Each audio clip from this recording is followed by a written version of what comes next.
Some of you may have been wondering, where did this dude go?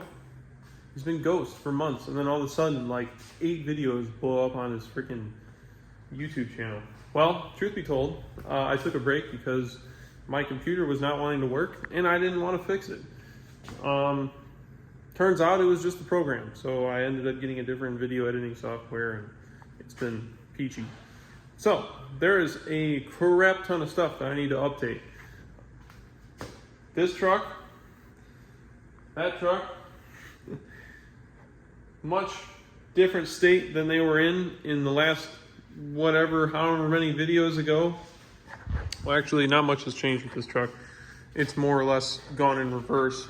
The cab was on the frame, which I never got a video of, but it's back off, and it's on the body cart that was homemade. Yeah, I trust it.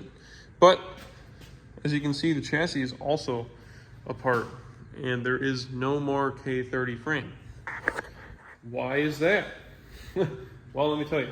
So, in a couple of the videos that I released recently, which were actually taken probably 6 or 7 months ago, I went over the frame of the K30, which was painted and then had filler on the rails to make them clean, or much cleaner than what they were for a 50-year-old truck. But that was not good enough for my father. So my dad and I picked this frame up not far from our house. Actually, it was only like 20 minutes, but I believe this frame came from Arizona. Same frame as what was on my truck. It was a CUCV truck, military truck. It was on base, so didn't really see much salt or weathering or anything like that. As you can see, it is in much better shape than the frame that was underneath the K30 initially. I remember I showed some clips of the body mount cross member here, and you can see this one is in really, really good shape. So this frame has never been blasted, painted, and then had the filler on it. So this is all unpitted 20 to 30 year old, or my bad, 40-year-old, 50-year-old metal. So this is in really, really good shape, and he plans on using this frame rather than the one that was under the truck initially, because he wants to do it once and he wants to be happy about it, which I can't blame him, because I'm in the same boat with my black truck right now, and that's going to be in a different video, but I will show that later. This video, I'm going to be giving you guys an update on what has been going on with the LBZ. So, for those who don't know, I bought this LBZ. It was a 2006. Bought it from Michigan. It was shipped up from Georgia to Michigan. It was hit on the passenger side wheel, like directly in the center of the wheel. Pushed the frame horn in. Pushed the frame horn in. Bent the frame. So I ended up buying a frame off of my buddy. I've been slowly rebuilding the truck, or I guess stripping it down, over the course of the past couple months, which you guys have not seen because I have not been filming, but I'm going to give you guys a quick update, or maybe a lengthy update, depends on how much I want to talk. So I ended up purchasing a new bed for it. This is a really nice South Carolina bed that came on a truck that I had bought that a guy was restoring, lost interest, and then ended up selling it. And that's going to be a whole different topic, because that entire drive line went to one of my other buddies' houses, and he threw it in his 1500 after he swapped a 2500 frame under it, and it's been a whole different kind of project, but that's a different video. Back to this guy. So the reason I got this bed over the other bed is because it doesn't have a bedlined floor. The floor is in really good shape. The other floor looked like it had been dented up all right there from people throwing stuff in it, and that's kind of not the look I was going for, especially if I'm going to be repainting the whole truck. So the bed sides are really straight, no dents in the rear lower quarters from someone backing into something or what have you. Only thing that I've seen so far is this spot right here, which is actually protruded out, so I'll just have to push it back in before I fill it. We got, the whole truck is torn apart, by the way. So this is the actual core support for the truck. The truck is no longer here. The frame is gone. I ended up selling that to a friend that I know, and he just used it for cross members. In a little bit, I'm gonna take you guys over to the shop because that is where the orange K30 is, the black truck, and the new truck, which you guys don't know about, unless you look at my shorts, my YouTube shorts. Those are all at the shop right now, and I'm going to go ahead and give you guys a quick overview of what's been going on with that stuff. But the motor for the black truck is still here. As you can see, we have, everything is like exactly like it was 7 months ago. We got the block out of the black truck. So this was the 370,000 mile motor that was stripped down. And actually, this motor had been rebuilt because when I pulled it apart, it had different rods in it, and you can see the scribing on it and whatnot. So this motor had been rebuilt at one point, but this was the motor that was in the black truck when I bought it. And then this is the block that is going in the black truck now. So this block is already punched 20 over. It matches with these 20 over Molly Motorsports race cast pistons. So this needs to go to the machine shop as soon as I get piston rings. The one thing that sucks about building these trucks is the freaking, something is always out of stock. So piston rings have been out of stock for a while now. I've been waiting for them to come back in stock. They're on back order.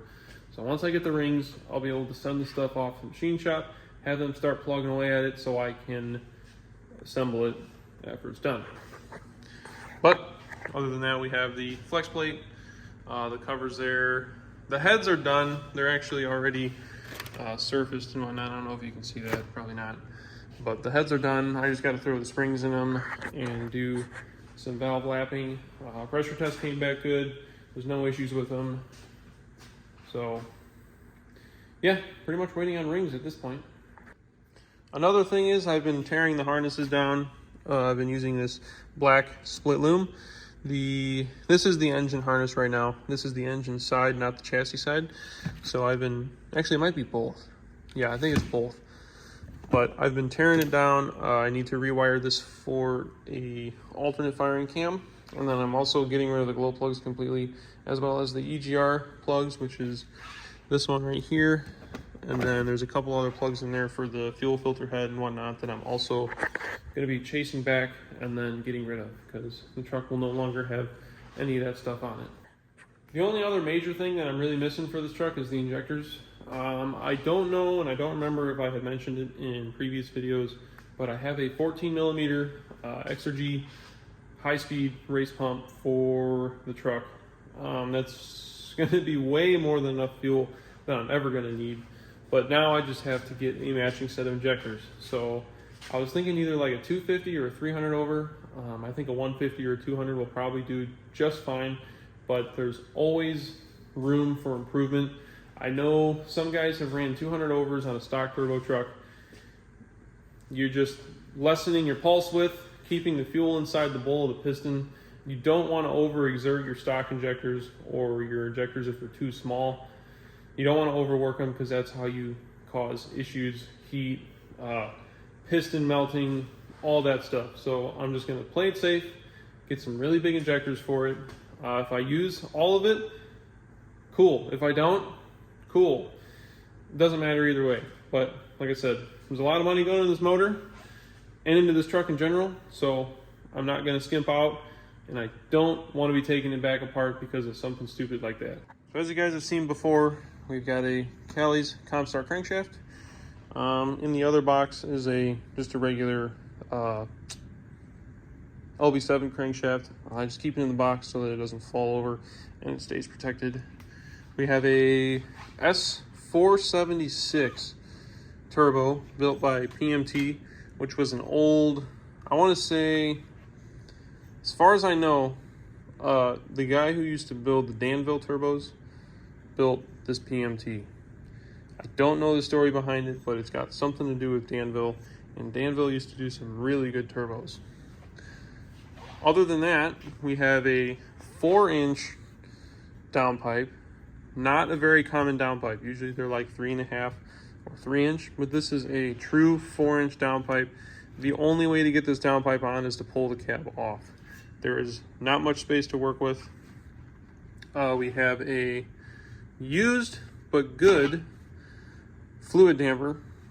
If you know me, you know I don't like buying new parts if used parts are, available and still in good shape.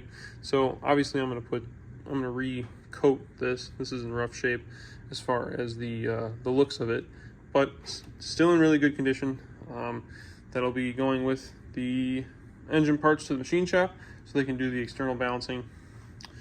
There's that. We have the transfer case brace off of the old white truck that I built, the turbo feed, turbo drain, glow plug, duds or block offs, whatever you want to call them. This is pretty much the rest of the stuff for the chassis.